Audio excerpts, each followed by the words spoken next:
সকাল থেকে বিভিন্ন কালারের পাঞ্জাবি পরে গণনা লাইনে রাজনৈতিক দলের কাউন্টিং এজেন্টরা পূর্ব মেদিনীপুরে তমলুকের নিমতৌড়ি মহিলা কলেজের গণনা কেন্দ্রে আঁটো নিরাপত্তা। প্রার্থীদের ভাগ্যের তালা খুলবে কিছুক্ষণ পর। এই গণনা কেন্দ্রে মূলত 6টি বিধানসভার গণনা হবে আজ। পাঁশকুড়া পূর্ব, পাঁশকুড়া পশ্চিম, ময়না, তমলুক, নন্দকুমার, চণ্ডীপুর বিধানসভার গণনা। ত্রিস্তরীয় নিরাপত্তা রয়েছে। কাউন্টিং এজেন্টরা ইতিমধ্যে প্রবেশ করছে গণনা কেন্দ্রের ভিতরে। গণনা শুরু হবে সকাল 8টা থেকে। আঁটো নিরাপত্তার বেষ্টনীতে ঘেরা নিমতৌড়ি মাতঙ্গিনী গভর্নমেন্ট মহিলা কলেজের গণনা কেন্দ্র।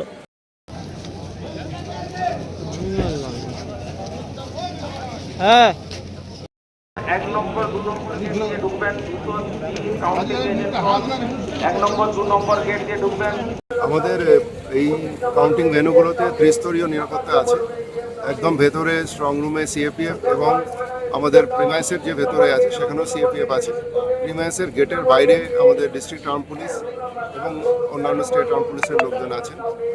গেটের বাইরে আমাদের যে পেরিফেরাল এরিয়া আছে সেখানে সিএপিএফ এর কিউআরটি মোবিলাইজ হয়েছে। ডিস্ট্রিক্ট পুলিশের যারা লোকজন আছেন তারা মোবিলাইজ করেছে। আমাদের এখানে কন্টিনজেন্ট যেটা আছে সেটা ফুললি ইকুইপড আছে এবং আমরা ড্রোন দিয়ে নজরদারি করছি। 4টে ভেন্যুতে ড্রোনের নজরদারি চলছে।